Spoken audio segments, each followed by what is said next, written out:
Hello दोस्तों, बहुत बहुत स्वागत है एक बार फिर से। मैं हूं विश्व।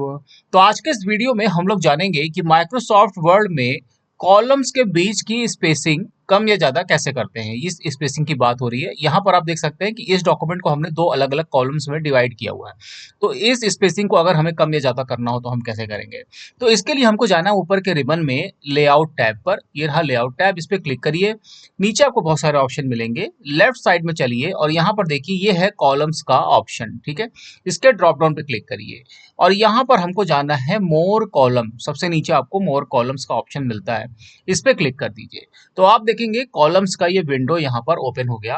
अब स्पेसिंग बढ़ाने के लिए, क्योंकि यहाँ पे सिर्फ दो कॉलम है, तो आप देख सकते हैं कि 1 और 2 सिर्फ दो ही कॉलम यहाँ पे दिखा रहा है। स्पेसिंग बढ़ाने के लिए ऑप्शन ये है और प्रीव्यू कुछ ऐसा यहाँ पर आपको दिखाएगा। तो जब आप स्पेसिंग कम या ज्यादा करेंगे तो ये देखिए हम स्पेसिंग यहाँ पर बढ़ा रहे हैं तो प्रीव्यू में आपको सामने ये देखिए दिखता जा रहा है।